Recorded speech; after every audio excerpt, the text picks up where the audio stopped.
श्री स्वामी समर्थ महाराज यांचा प्रकट दिन येतोय, तर 20 मार्च या दिवशी स्वामींचा प्रकट दिन आहे. तर प्रकट दिनानिमित्ताने आपण स्वामी चरित्र सारामृत या दिव्य ग्रंथाचे 21 पारायणाचं अनुष्ठान कशा पद्धतीने करावं, त्याचे नियम काय असणार आहेत, कोणत्या गोष्टी करायच्या आहेत आणि कोणत्या गोष्टी ज्या काही चुका आहेत त्या आपल्याला टाळायच्या आहेत. अतिशय छान आणि सविस्तर माहितीचा व्हिडिओ असणार आहे, त्यासाठी व्हिडिओ पूर्ण पहा. नमस्कार, मी धनश्री. सर्वांना श्री स्वामी समर्थ.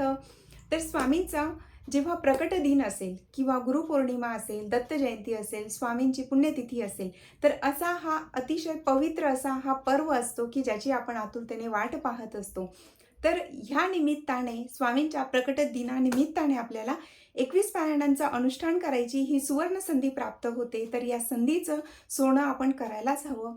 बघा, बऱ्याच वेळेला आपण असं ठरवत असतो की स्वामींचा म्हणजे स्वामी चरित्र सारामृताचे 21 पारायण असतील, 51 किंवा 108 पारायण आपल्याला करण्याची इच्छा असेल, पण बऱ्याच वेळेला आपण ते इच्छा असूनही ते होत नाही. पण जेव्हा असे विशेष पर्व असतात, तेव्हा आपण जरूर करायला हवेत. तर स्वामी चरित्र सारामृत या पारायणाचं अनुष्ठान कसं करावं?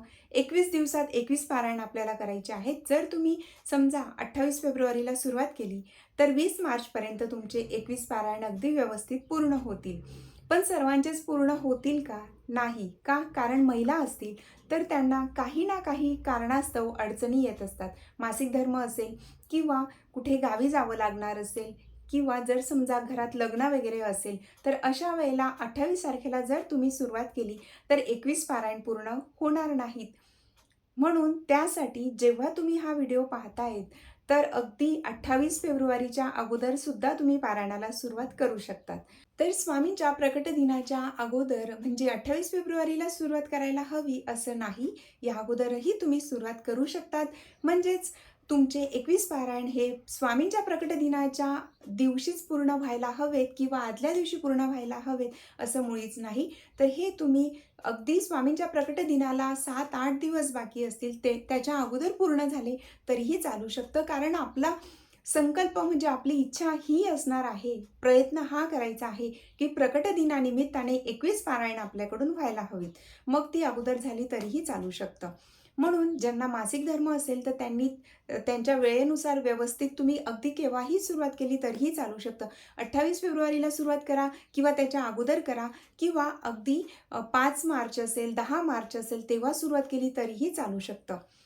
तर स्वामींच्या प्रकट दिनाच्या अगोदर 21 पारायण झाले तरी ठीक आहे, त्यानंतर झाले तरीही चालू शकतं किंवा ज्यांना आत्ता स्वामींच्या प्रकट दिनापर्यंत अनेक काही कारणं असतील, अडचणी असतील आणि जर ते पारायण सुरू करू शकत नसतील, तर मग अशा वेळेला तुम्ही स्वामींच्या प्रकट दिनापासून सुद्धा पारायणाला सुरुवात करू शकतात.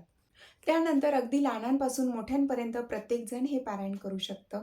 दुसरी गोष्ट की पारायण करण्यापूर्वी जेव्हाही तुम्ही सुरुवात करत असतील, महिला असतील, पुरुष असतील, लहान मुलं असतील, कोणीही असेल, प्रत्येकाने संकल्प जरूर करावा. संकल्प का करावा? कारण सकाम असेल किंवा निष्काम भावनेने तुम्ही करत असतील, तरीही संकल्प करणं खूप जास्त गरजेचं असतं. जेव्हा आपण संकल्प करतो, तर ते अनुष्ठान आपण अगदी व्यवस्थित काटेकोरपणे त्याचे नियम पाळत असतो आणि ज्या दिवशी आपल्याला जेवढे पारायण करायचे असतात किंवा जे अध्याय पठण करायचे असतात, तर ते आपण वेळात वेळ काढून ती सेवा करतोच करतो. कारण इतर वेळेला जेव्हा 1-2 दिवस म्हणजे अगदी कमी दिवसाचं अनुष्ठान असतं, तेव्हा ती वेगळी गोष्ट असते. पण जेव्हा ते 21 दिवसाचं असेल, तर मग अशा वेळेला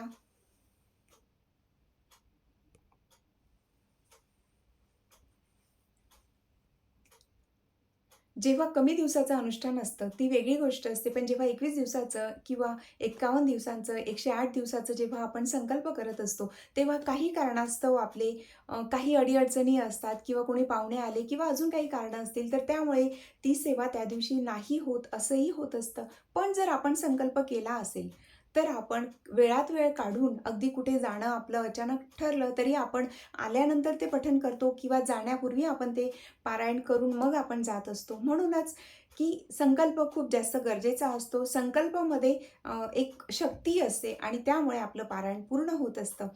तर संकल्प कसा करावा? आपल्या हातात पाणी घ्यायचं, त्यात अक्षता, पुष्प घ्यायचं आणि स्वामींना प्रार्थना करायची. सुरुवातीला श्री गणपती बाप्पांचं स्मरण करायचं, ध्यान करायचं, कुलदेवीचं ध्यान करायचं, गुरु असतील गुरूंचं ध्यान करा. त्यानंतर आपलं स्वतःचं नाव बोलायचं, गोत्र बोलायचं.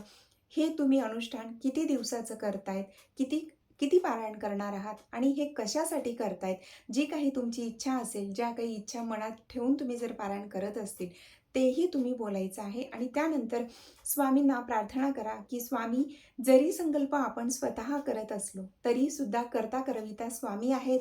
त्यांची भगवंताची इच्छा असेल तरच आपण कुठलीही सेवा किंवा पारायण करू शकतो. म्हणून स्वामींना मनोभावे प्रार्थना करायची, की हे तुम्ही माझ्याकडून करून घेणार आहात. असं मनोभावे प्रार्थना करायची. स्वामींना नमस्कार करून तळहातातील पाणी ताम्हणात सोडायचं. नंतर ते कोणत्याही झाडाला टाकू शकतात. अशा पद्धतीने आपल्याला संकल्प करायचा असतो. त्यानंतर आता महत्त्वाचं, की स्वामी चरित्र पारायण करण्यासाठी आपल्याला नियम काय असायला हवेत. बघा, जेव्हाही तुम्ही पारायणाला सुरुवात करतील, तर संकल्प करायचा आहे. तुम्ही राहतात त्या ठिकाणी स्वामींचं केंद्र असेल किंवा मठ असेल, तर त्या ठिकाणी जाऊन स्वामींना मनोभावे प्रार्थना करा आणि ही सेवा माझ्याकडून करून घ्या, असं म्हणायचं. आणि नारळ, खडीसाखर, पुष्प, हार जे काही नेलं असेल ते स्वामींच्या चरणी अर्पण करायचं. त्यानंतर, की याचे नियम काय आहेत. बघा, जर हे तर मी अगोदरच सांगितलं, मासिक धर्म गेल्यानंतर आपल्याला ही सेवा करायची आहे. मग ती तुम्ही त्यानुसार तुम्ही तुमच्या पद्धतीने सुरू करू शकता. जर पुरुष वगैरे जे ही सेवा करणार असतील आणि महिलाही करणार असतील, तर ह्या सेवेचे नियम काय आहेत. स्वामी चरित्र याचे अतिशय कडक असे नियम नाहीत. जरी ग्रंथ हा तेवढाच पवित्र आणि दिव्य अनुभूती देणारा असा हा ग्रंथ आहे, पण याचे खूप जास्त कडक नियम नाहीत. त्यामुळे प्रत्येकजण ही सेवा करू शकतं. तर नियम आपल्याला सर्वात फक्त पहिला नियम महत्त्वाचा, की तो कुठला असणार आहे, की आपल्याला मांसाहार करायचा नाही. मग जर तुम्ही करत असतील, तर जे कोणी पारायण करणार असतील, त्यांनी संकल्प पूर्ण होईपर्यंत चुकूनही मांसाहार करायचा नाही. घरात सुद्धा बनवायचं नाही. जे कोणी घरातली मंडळी जर खात असेल, त्यांना प्रार्थना करा. त्यांना अगदी मनापासून व्यवस्थित समजावून सांगा आणि तेवढे दिवस घरात बनवू नका. किंवा जर बाहेरून पार्सल आणलं तर चालेल का? तसंही करायचं नाही. आपल्या घरात कुठल्याही पद्धतीचं त्या पद्धतीने म्हणजे मांसाहार वगैरे व्हायलाच नको. नंतरचे महत्त्वाचा मुद्दा, की परान्न वर्ज्य असणार आहे. परान्न म्हणजे दुसऱ्याच्या घरचं जेवण, चहा, पाणी, दूध, फळं जे काही असेल ते दुसऱ्याच्या घरचं आपण खायलाच नको. कुठलंही अनुष्ठान असेल, व्रत उपवास असतात, तेव्हा आपण परान्न ग्रहण करू नये. त्यामुळे दोष तर लागतातच, पण आपण जे काही अनुष्ठान किंवा जे आपण करत असतो, ज्या कार्यासाठी करत असतो, तर ते पूर्ण होण्यामध्ये सुद्धा अडचणी येतात, अडथळे निर्माण होतात. आणि ज्या पुण्यप्राप्तीसाठी आपण ते करत असतो, तर ते पुण्य आपल्याला संपूर्ण त्याची फळप्राप्ती मिळत नाही. म्हणून आपण परान्न वर्ज्य करावं. त्यानंतर, की ब्रह्मचर्य पालन करावे का? जेव्हाही आपण संकल्पयुक्त कुठलंही अनुष्ठान करत असतो, तर ब्रह्मचर्य पालन करणं खूप जास्त गरजेचं असतं. त्यामुळे आपण जे काही संकल्प करताना जी काही इच्छा बोललेलो असतो किंवा जे काही अडी-अडचणी, संकट दूर व्हावी त्यासाठी आपण करत असतो. तर त्यामुळे ब्रह्मचर्य पालन करणं हे खूप जास्त महत्त्वाचं असतं. पण जर नसेल, काही कारणास्तव ह्या गोष्टी पाळणं तुम्हाला शक्य नसेल, तर तुम्ही साध्या पद्धतीने सुद्धा करू शकतात. फक्त अनुष्ठान करणं महत्त्वाचं आहे. मग ती अगदी महाराजांना आधीच आपण सांगायचं, की ही सेवा मी खूप साध्या पद्धतीने करणार आहे, पण माझ्याकडून तुम्ही 21 पारायण करून घ्यावे अशी स्वामीचरणी प्रार्थना करा, तरीही चालू शकतं. त्यानंतरचं, की हे पारायण जेव्हा आपण करत असतो, तर पाटाची मांडणी करावी का? बघा, पाटाची मांडणी करायलाच हवी हे कंपल्सरी नाहीये. पण जर तुमची इच्छा असेल आणि तुम्हाला खूप छान पद्धतीने स्वामींचा, दत्त महाराजांचा फोटो असेल किंवा मूर्ती असेल, स्थापना करून करायची इच्छा असेल, तर तुम्ही करू शकता. पाटाची मांडणी कशी करावी? तर ज्या ठिकाणी पाटाची मांडणी करणार आहात, तिथे छान गोमूत्र वगैरे टाकायचं, छान ते स्वच्छ पुसून पाटावर वस्त्र अंथरायचं. तिथे सर्वात अगोदर आपण दीप प्रज्वलित करायचा, दिव्याची पूजा करावी. त्यानंतर गणपती बाप्पांची स्थापना करा. स्वामींचा फोटो असेल, मूर्ती असेल किंवा दत्त महाराजांचा फोटो असेल, तर मूर्ती असेल तर अभिषेक करून स्थापना करा. नारळ, खडीसाखर असेल, तो नैवेद्य अर्पण करा. धूप, दीप लावा. चौरंगासभोवती रांगोळी काढा. आणि महत्त्वाचं, की जेव्हा तुम्ही पारायण वाचत असतील, तेव्हा दीप प्रज्वलितच असावा. अखंड दीप लावायचा का? तर इच्छा असेल तर तुम्ही तेवढे दिवस करू शकतात. अगदी 21 दिवसाचं अनुष्ठान असणार आहे. म्हणून हा नियम एवढं काही हे नाही. अगदी तुम्हाला जमेल, जेव्हा तुम्ही पठण करतील तेव्हाही सुरू असला तरीही चालू शकतं. जेव्हा आपण हे पारायण करत असतो, तर काळ्या रंगाचे वस्त्र परिधान करून आपण पारायण वाचायचं नाही. त्यानंतर, की जेव्हा हे पारायण आपण कुठल्या वेळेत वाचावं. बघा, कुठलंही अनुष्ठान हे ब्रह्ममुहूर्तामध्ये खूप जास्त चांगलं म्हटलं जातं. पण जर ब्रह्ममुहूर्तामध्ये शक्य नसेल, तर तुम्ही दिवसभरात जेव्हा तुम्हाला वेळ मिळेल, तेव्हासुद्धा तुम्ही पठण करू शकतात. अगदी संध्याकाळी, रात्री पठण केलं तरीही चालू शकतं. त्यानंतर की हे पारायण आपण एका बैठकीत करावं का? तर हो, जेव्हाही आपण कुठलं अनुष्ठान करतो, जर एका बैठकीत केलं, म्हणजेच स्वामी चरित्र या ग्रंथात 21 अध्याय आहेत. एकाच वेळेला बसून आपण जर 21 अध्याय पठण केले तर अतिउत्तम. पण नसेल शक्य, एवढा वेळ बसणं काहींना शक्य होत नसेल, काही शारीरिक अडचणी असतील किंवा काहींचं बाळ लहान असेल किंवा काहींची मुलं शाळेत जात असतील, त्यांना सोडणं, घ्यायला जाणं किंवा ट्युशन असतील, अशा वेळेला जर तुम्ही करू शकत नसतील एका बैठकीत 21 अध्याय, तर मग तुम्ही ते 2 भागात केलं तरीही चालू शकतं. सुरुवातीला 11 अध्याय पठण करायचे, राहिलेले अध्याय तुम्ही संध्याकाळी पठण करा किंवा जसं तुम्हाला जमेल त्या पद्धतीने केलं तरीही चालू शकतं.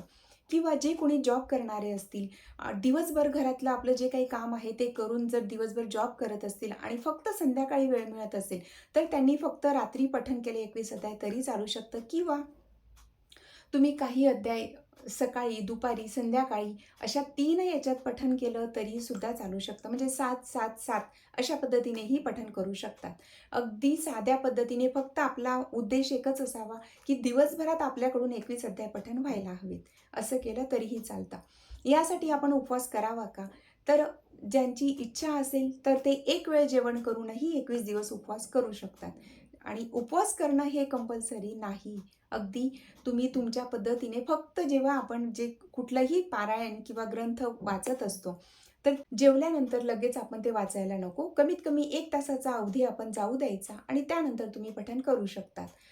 त्यानंतर महत्त्वाचं की खाण्यापिण्याचे काही नियम आहेत का? मांसाहार तर पूर्णपणे वर्ज्य असणारच आहे. त्यात काही कुठलाही एक्सक्यूज नाहीये. पण जे काही तुम्ही जेवणार आहात, तर ते साधं भाजी-पोळी, डाळ-भात जे काही असेल ते फक्त कांदा, लसूण नसलेलं असलं तर अतिउत्तम. म्हणजे आता 21 दिवस घरातले व्यक्तींसाठी जर नसेल शक्य, तुम्ही त्यांना बनवून देऊ शकतात कांदा, लसूण टाकलेलं. पण तुम्ही स्वतः जे कोणी पारायण करणार असतील, तर त्यांनी कांदा, लसूण टाकलेलं शक्यतोवर खाऊ नये. असंही म्हटलं जातं. ते खूप चुकीचं आहे असं नाही. पण शक्य झाल्यास हा नियम पाळा. नाही शक्य झालं तर हरकत नाही. पण फक्त परान्न घ्यायचं नाही. म्हणजेच आपण बाहेरचं सुद्धा आपण तेवढे 21 दिवसात आपण बाहेर हॉटेलमध्ये वगैरे जेवायला जाणं हे सुद्धा टाळायला हवं. त्यानंतर की जेव्हा आपण हे पारायण करत असतो, तर यासाठी उद्यापन करण्याची आवश्यकता आहे का? तर उद्यापन करण्याची आवश्यकता नसते. पण कुठलंही जेव्हा आपण अनुष्ठान करतो, संकल्पयुक्त करत असतो, अशा वेळेला तर ते अनुष्ठान आपलं पूर्ण झाल्यानंतर आपण अन्नदान सेवा जरूर करावी. खूप जास्त काही शक्य नसेल, तर अशा वेळेला आपण अन्नदान जरूर करावं. आपल्या घरी तुम्ही जेवायला बोलवणार असतील इतरांना, ओळखीचे असतील, शेजारी असतील किंवा लहान मुलं असतील किंवा जे कोणी असतील, शक्य होत असेल जोडपी बोलवा. नसेल शक्य, काही ठिकाणी सर्वच गोष्टी शक्य होत नसतात. तर अशा वेळेला तुम्ही ज्या ठिकाणी अन्नक्षेत्र असतात, की जिथे अन्नदान अविरतपणे सुरू असतं, तर अशा ठिकाणी सुद्धा तुम्ही धनराशी अर्पण करू शकतात, की ती अन्नदानासाठीच वापरली जात असेल. अगदी जसं तुम्हाला जमेल त्या पद्धतीने जरूर करा. अशा पद्धतीने केलं तरीही चालू शकतं आणि स्वामींच्या प्रकट दिनाच्या अगोदर अगदी 7-8 दिवस अगोदरही तुमचं पारायण पूर्ण होत असेल, 21 दिवसाचं अनुष्ठान पूर्ण होत असेल तरीही चालू शकतं किंवा प्रकट दिनापासून सुद्धा तुम्ही सुरू करू शकता. त्यानंतर महत्त्वाचा मुद्दा, की हे पारायण आपण का करावं आणि कशासाठी करावं? कुठल्या अशा गोष्टी आहेत, की त्याच्यासाठी आपण स्वामी चरित्र या दिव्य ग्रंथाचं पारायण करू शकतो? बघा, हे अतिशय दिव्य असा हा ग्रंथ आहे. दिव्य म्हटल्यानंतर त्यातच सर्व काही येत असतं. तर हे तुम्ही अगदी संकल्पयुक्त करायचं आहे. जर कुठल्याही कामासाठी करत असतील, जसं की मुला-मुलींचे विवाह जमण्यात अडचणी येत असतील, त्यासाठी करू शकतात. किंवा ज्यांना संतानप्राप्तीमध्ये अडथळे येत असतील किंवा संतान झालं तरीसुद्धा त्याच्यात काही ना काही जर व्यंग असेल, त्यासाठी करू शकतात. त्यानंतर ज्यांना कुणाला नोकरीच्या अडचणी येत असतील, म्हणजेच नोकरी मिळत नसेल, हवी तशी नोकरी मिळत नसेल किंवा मिळाली तरी तिथे चांगला तुम्हाला हवा तसा योग्य मोबदला मिळत नसेल, त्यासाठी तुम्ही करू शकतात. किंवा नोकरीच्या ठिकाणी जे कोणी ऑफिस स्टाफ असेल, कलीग्ज असतील, तर तुमच्या चुका नसतानाही तुम्हाला मानसिक त्रास देत असतील, त्यासाठी सुद्धा तुम्ही करू शकतात. तर अगदी कुठलंही कारण असेल त्यासाठी तुम्ही करू शकतात. कुठलं संकट असेल, दुःख असेल, घरात वादविवाद होत असतील, भांडणं होत असतील, पती-पत्नींचं पटत नसेल, त्यासाठी सुद्धा तुम्ही ही सेवा करू शकतात. फक्त संकल्प घेताना आपल्याला हे सांगणं खूप जास्त महत्त्वाचं असतं, की तुम्ही ते कशासाठी करतायत हे जरूर सांगावं. त्यानंतर की जर स्वामी कृपेने सर्व काही व्यवस्थित असेल, तरीही जर तुम्हाला फक्त स्वामींची आपल्यावर अखंड कृपा राहावी आणि स्वामी आपल्या सोबत राहावे, त्यासाठी सुद्धा तुम्ही करू शकतात. प्रत्येक वेळेला काही कारणच असायला हवं असं नाही. आपण ती फक्त स्वामीचरणी सेवा अर्पण करण्यासाठीही करू शकतात. त्यानंतर की जेव्हा स्वामी चरित्र आपण पठण करत असतो, तर काय काय पठण करायला हवं? स्वामी चरित्र या दिव्य ग्रंथाच्या पारायणाला सुरुवात करण्यापूर्वी आपण स्वामींचा जो श्री स्वामी समर्थ या दिव्य मंत्राच्या 11 माळी जप करायचा असतो. पण जर समजा तुम्हाला सुरुवातीला 11 माळी जप करणं शक्य नसेल, तर कमीत कमी 1 माळ तरी जरूर करावी. त्यानंतर तुम्ही हे अध्याय पठण करा. दिवसभरात तुम्ही केव्हाही 11 माळी जप केला तरीही चालू शकतं. सुरुवातीला तुम्ही 2-3 माळ जमलं तेवढं करा. मग पठण करा, पारायण वाचा. त्यानंतर संध्याकाळी किंवा रात्री झोपण्यापूर्वी केलं तरीही चालू शकतं. 11 माळी जप करा. खूप जास्त चांगलं आहे. नसेल शक्य तर जमेल तेवढ्या माळी जप करा. असं काही ते बंधन नाही. सेवा आपल्याकडून जास्तीत जास्त कशी होईल एवढं आपण बघायचं आणि त्यात जर अनावधानाने काही चुका झाल्या, तर हे असंच झालं तर स्वामी म्हणजे काही घडेल का किंवा वाईट घडेल का किंवा काय असा कुठलाही मनात शंका आणू नका. खूप पूर्ण श्रद्धेने, भक्तीने करा. खूप जास्त नियमांमध्ये अडकून पडण्यापेक्षा आपली सेवा, भक्ती आणि स्वामींच्या प्रती आपला जो भाव आहे, तो जास्त महत्त्वाचा असतो. त्यानंतर जेव्हा तुम्ही स्वामींचं म्हणजे स्वामी समर्थ मंत्राच्या जमतील तेवढ्या माळ करा. त्यानंतर जो तारक मंत्र आहे, तर तारक मंत्राचं सुद्धा म्हणजे 1 किंवा 11 वेळा तुम्ही बोलू शकतात. कमीत कमी 1 वेळा तरी बोला. जास्तीत जास्त तुम्ही 11 वेळा किंवा त्यापेक्षा जास्त सुद्धा बोलू शकतात. स्वामींचा जो तारक मंत्र आहे, तर तो एखाद्या दिवशी तुम्ही वेळ असेल तर 11 वेळा पठण केला आणि एखाद्या दिवशी तर फक्त 2 किंवा 5 वेळा झाला, तरीही हरकत नसते. अगदी तुम्हाला जमेल तसं तुम्ही करू शकतात. त्यासाठी कोणत्याही पद्धतीचं असं बंधन नाही, की हे इतक्या वेळा करायचं आहे, तर इतक्याच वेळा करायला हवं, असं नाही. जसं जमेल त्या पद्धतीने करा. पण फक्त जर तुम्ही कुठलंही काम करत असतील किंवा काहीही करत असतील, घरातली कामं असतील किंवा जॉब करत असतील, तर अशा वेळेला दिवसभर आपण नामजप जरूर करावा. नामजप हे खूप जास्त महत्त्वाचं असतं. कलियुगातलं सर्वात सोप्पा असा जी प्रभावी सेवा आहे, ती म्हणजे नामस्मरण. दिवसभर नामस्मरण करा. जेव्हा तुम्ही शक्य असेल तर माळेवर स्वामींचा मंत्राचा जप करा. ज्या पद्धतीने जमेल त्या पद्धतीने करा. 21 दिवसाचं हे अनुष्ठान प्रत्येकाने जरूर करायचं आहे. पहा, जर ज्यांना कुणाला स्वामींचं जे 21 दिवसाचं अनुष्ठानाचा आपण संकल्प घेतलेला आहे, पण 21 दिवसात जर तुम्हाला चुकून गावी जावं लागलं, म्हणजे पारायणाला ऑलरेडी तुम्ही सुरुवात केलेली असेल, पण मध्येच जर कुठे जाणं तुम्हाला गरजेचं असलं, तर अशा वेळेला तुम्ही आदल्या दिवशी ते पठण केलं तरीही चालू शकतं. म्हणजे आदल्या दिवशी तुम्ही ज्या दिवसाचा जो तुमचा अध्याय किंवा जे पारायण असणार आहे, तर ते तुम्ही आदल्या दिवशी पठण केलं तरीही चालू शकतं किंवा ज्या दिवशी तुम्ही गावाला जाणार आहात, त्या दिवशी पहाटे लवकर उठूनही तुम्ही करून घेऊ शकतात किंवा आल्यानंतर पठण केलं तरीही चालू शकतं. म्हणून अगदी साध्या पद्धतीने पण फक्त आपल्याला हे पारायण 21 पारायण आपल्याला करायचे आहेत. अशा पद्धतीने आपण ते लक्षात असू द्यायचं आणि स्वामींच्या चरणी ही सेवा प्रत्येकाने जरूर अर्पण करा. तर अतिशय छान अशा माहितीचे व्हिडिओ आपल्या चॅनलवर येतील, म्हणून जरूर पहा. यापूर्वीसुद्धा खूप छान छान व्हिडिओ आपल्या चॅनलवर आहेत, जरूर पहा. आणि जर समजा ह्या पारायणाविषयी 21 दिवसांचं जे अनुष्ठान आहे, याबद्दल जर अजून काही सांगायचं राहिलं असेल किंवा तुमच्या मनात शंका असेल, तर तुम्ही कमेंटमध्ये विचारू शकतात. माहिती आवडल्यास जरूर लाईक करा. श्री स्वामी समर्थ.